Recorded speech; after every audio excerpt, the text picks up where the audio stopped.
Welcome back to the Classic Blueprint Files, where we uncover the business stories the world forgot to tell you. If this is your first time here, subscribe right now. You will not regret it.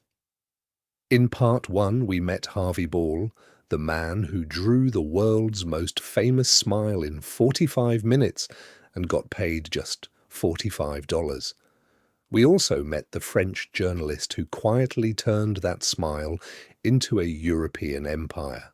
But today, we follow the money, because two brothers in America just took that same drawing and built a $50 million machine with it. Every move they made was completely legal. Let's get into it.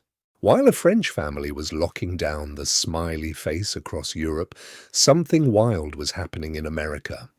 Two ordinary brothers from Philadelphia were about to turn Harvey Ball's $45 drawing into a multi-million-dollar empire.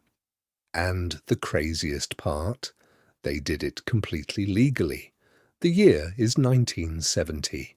Bernard and Murray Spain owned small greeting card shops in Philadelphia. Nothing special, nothing exciting.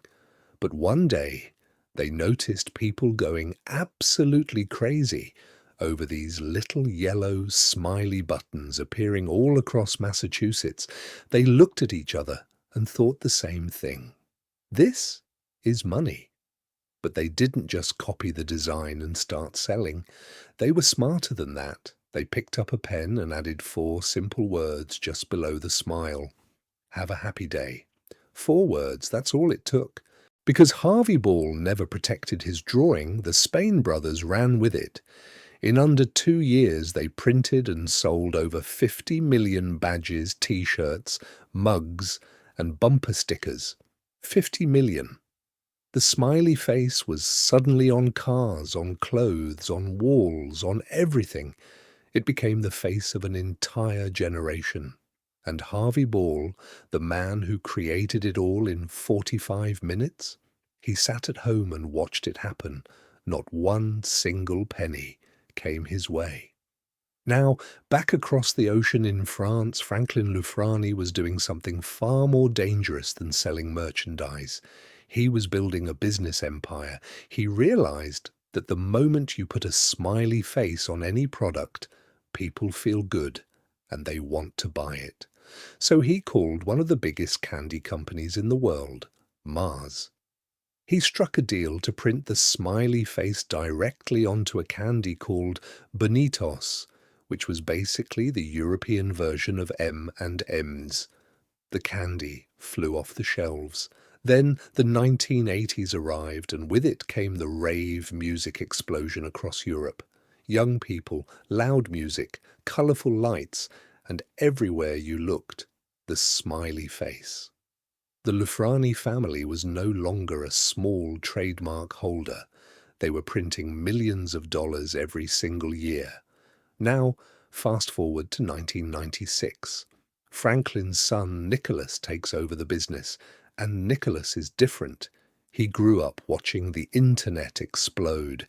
He looked at his father's simple flat logo and saw something much bigger. He sat down and transformed that one flat smile into hundreds of 3D animated faces, happy, angry, crying, laughing. Every human emotion turned into a tiny cartoon. He had absolutely no idea what he had just created.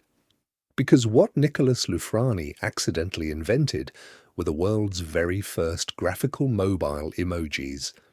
He licensed them to Nokia, Samsung and Motorola for staggering fortunes, those same little faces you send your friends on WhatsApp today. A French family quietly gets paid every time. By the late 1990s, the Smiley Company was making over $130 million every single year. Across 100 countries, they were unstoppable, or so they thought. Because as they turned toward America, the last great market, they found something that made their blood run cold. A company so massive and so deeply American that taking them on was like a fisherman picking a fight with a whale. Somewhere In thousands of stores across the United States, a familiar yellow face was smiling at shoppers from the walls. And that company had never paid the Smiley Company a single cent. In 1997, the Smiley Company walked into the United States Trademark Office and filed their claim. What happened next was immediate, brutal, and very expensive. Walmart's legal team, one of the most powerful corporate law teams on the planet, fired back instantly. They were not asking nicely. They were not offering a settlement. They were declaring war. This was no longer a disagreement between two companies. This was the beginning of a 10-year legal battle that would burn through millions of dollars and shock the entire business world. For almost a decade, two giants tore each other apart in courtrooms across America. Lawyers, judges, documents, and appeals. Millions and millions of dollars, all spent fighting over the right to own a curved yellow line drawn by one man in 45 minutes for $45. But here is the question nobody inside those courtrooms was asking. What about Harvey Ball, the quiet man from Massachusetts who started all of this? At 76 years old, Harvey made a discovery about what his drawing had become, and what he found out changed him forever. That is exactly where part 3 begins.